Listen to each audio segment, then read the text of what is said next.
ABC News. Around the world and into your home. The stories that touch your life. With Hugh Downs and Barbara Walters.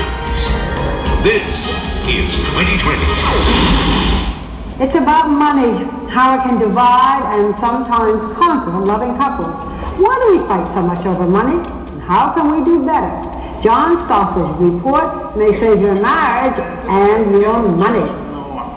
You deal with your finances the way you want to, I'll deal with my finances the way I want to. And that's it, all right? Because before I met you, I was just fine.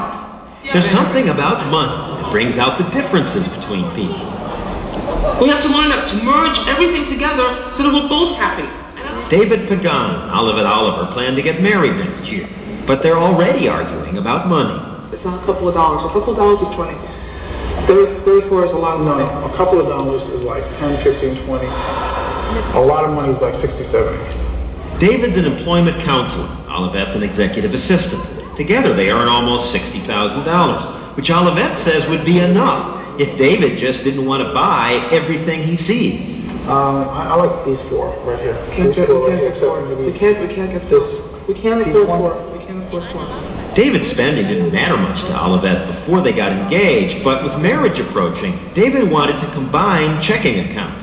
It would make them feel closer, he thought. Instead, it's made them fight. Exactly how much money is left in checking out? No. Of course not. You know why? Because you go through trying to spend it all. I'll tell you right now, you cannot get 4 shirts. Olivet never liked spending money. Her most horrible memory is the time her father lost his job and the family had to go on welfare. Now, she's so fearful about being poor that at one point she worked 3 jobs. The money that we both have this week for paycheck is going to pay utilities. Utilities, basically, the rent, the phone bill. So we'll have more than enough left over. No, we won't. No, we won't. God, honey, stop being so goddamn anal retentive. Deposit it on Tuesday. It's a similar story with Marge and Jeff Foreman. They've been fighting about money since they got married 2 years ago. I hate doing this with you because you're just so analytical over the littlest I have to organize everything. Everything is organized, honey. Jeff and Marjorie make more than $100,000, but it's not enough. Here again, it's the man who's the spender and the woman who reins him in. No, we don't want that. What do you mean we don't want that? I want. No, we don't want that. Their fighting started on their honeymoon when Jeff gambled their money away. Now, even going to the supermarket is bad. It's $2.79. Put it back. It's $2.79. Put it back. That these couples assume such different roles is no surprise to psychotherapist Olivia Mellon, who just wrote a book called Money Harmony. Mellon says most people have such specific attitudes about money that you can divide them into types. Some people are hoarders. They hate to spend money, especially on immediate pleasures, gifts, vacations. They just like to hold on to their money. Spenders love to spend money on immediate pleasure. They hate to save, they hate to budget, plan, prioritize. If you use the word budget with a spender, they'll break out in hives. There are also money avoiders who just put off dealing with financial issues. And people she calls money monks who consider money almost immoral. It's beneath them to think about it. These money personality types might be okay. And if they don't cause us trouble, it's okay. But if we're out of balance, they can cause us a lot of trouble. So is it best to try to marry someone who's like you? There's no way to do it right, don't you understand? You're going to polarize with your partner anyway. I will do it. David's spending has made Olivet even more nervous about being poor, so she hoards more. I don't like getting second or third notices on bills. It's okay with you. I see that, but it bothers me. Hey, They're having this argument in her apartment, which, you may have noticed, has hardly any furniture. Olivet feels she can't afford furniture, so she's angry that David wants to buy a computer. The phone bill is due next week. All right, PSCG is due on Friday. So we'll deal with them. But okay, so I'm going to pay them. I'm canceling the computer on Monday. Fine. Okay, I'm sorry. Do whatever you want. Do whatever you want. So this is a bad sign for a relationship. You might remember our story in the clinic that analyzed couples' arguments. Concluded that the biggest predictor of divorce is when the man starts tuning out, which is exactly what David's doing here. See, you're tuning me out. Why don't you just go do something? I'll do the bill. Do whatever. Do whatever. Olivia Mellon says the biggest problem is that people are just reluctant to talk about money. Because money is not just money. Because it equals self-worth, You know, people think if I don't make enough money, it says something about my self-worth. If I make too much money, people will envy me. I won't be safe. People have so many charged emotions about money. Guilt, shame, anxiety, conflict, secrets, a lot of secrecy. It's just, you know, we've been trained to not talk about money. You're not going to solve anything by worrying about it all day long. So what does this mean for David and Olivet, since David doesn't want to talk about it? If we're going to get married, and I'm telling you, that's a big if, because we're supposed to be together on this. I am not going to do this all by myself when we get married. She's worrying more and more because he's avoiding more and more. We showed Olivia Mellon some of the videotape we've taken. What's the priority with you? Left on their own, not confronting these things, this will just get worse? I can tell you. They are a classic polarized couple. It sounds like he has a happier life. Why worry? Yeah, but he does have a happier life, but look at how much she's carrying the worry for the whole couple. When they go to a restaurant, he wants to order salmon. She says that's too expensive. She gets him to have cheese ravioli instead. He gets even by saying he'll have an extra dessert. Oh, you can eat all that. We don't have enough money to order 3 desserts for 2 people. You're going to have to share it. I never wanted to have a dessert. Take it home. He's pissed that she made him order a cheaper entree when he wanted the salmon. So he's going to get back at her by ordering 2 desserts. And she's going nuts. I told you today, you didn't let me order the salmon. It's no longer about money, says Mel. They should understand it's more about power and control. His way of saying to her, you will not control me. There are no limits. You know, if you control me here, I'm going to spend there. You know, for people who are overspenders, saying no to themselves is extremely painful. I don't have a problem. You're not a wild spender? No, absolutely not. Did you really need all those shirts?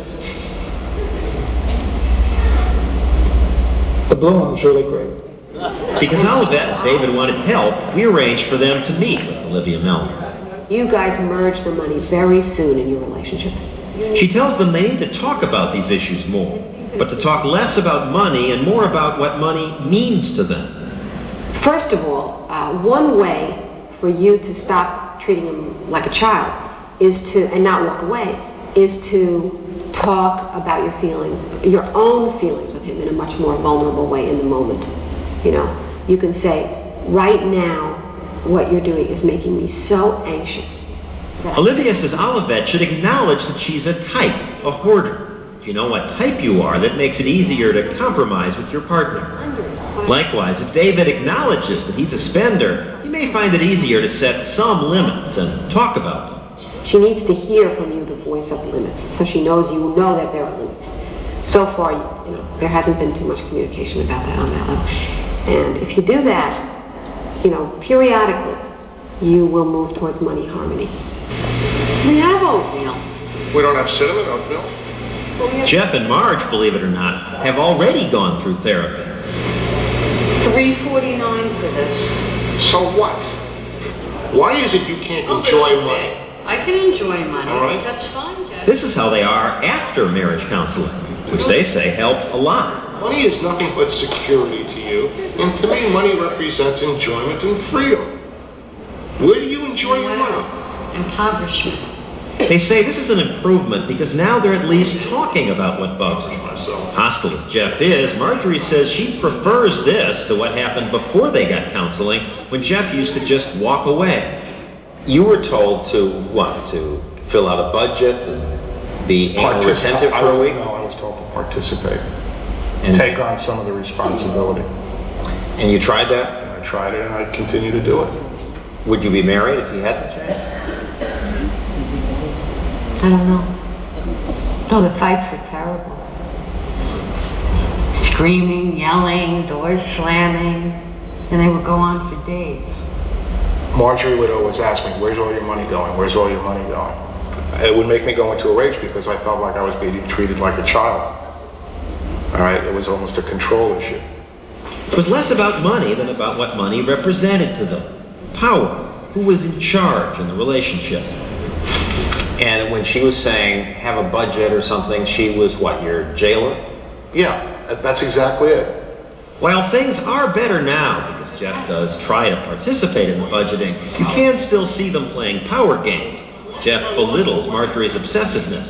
And you sit there on your like analytical little mind starts to the penny has to know everything, and I can't deal with it.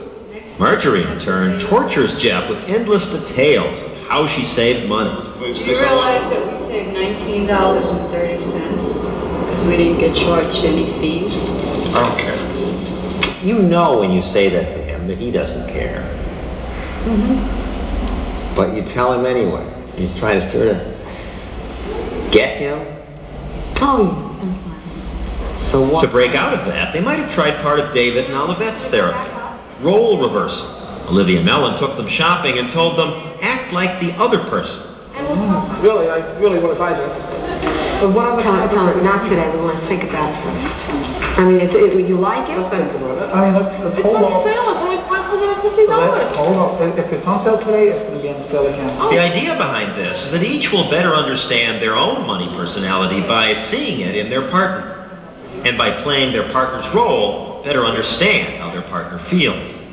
David, it's only money. No big deal. No, it's our money, and we don't have any of it right now, except to pay bills. Can we go to cosmetic sales? No. I would think this would be so artificial that it wouldn't change anything. But David and Olivette say it was useful. But because seeing you in my room, I mean, I was just so scared. I couldn't get you off. Will it make a difference? Well, we waited several months and then spoke with Olivette and David again. They say today things are much better.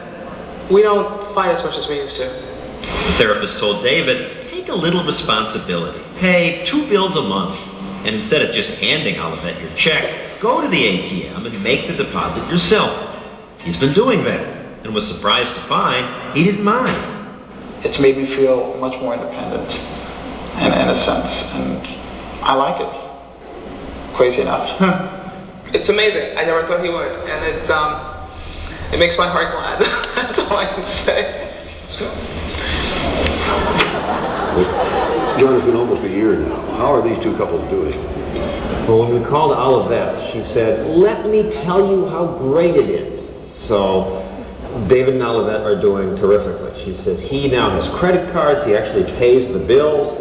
They're still planning to get married. They may even now buy a house. So they're doing great. The other couple are still fighting, but not as viciously. They might still come out of the woods on that. Right. They both have something to be thankful for. John, why is this problem so widespread? What's your opinion about what's at the root of it? I think it's just about power and control. It's not about money. The therapist convinced me that this is about deep-seated needs to either be in charge or be free, something along those lines. Makes sense. Thank you.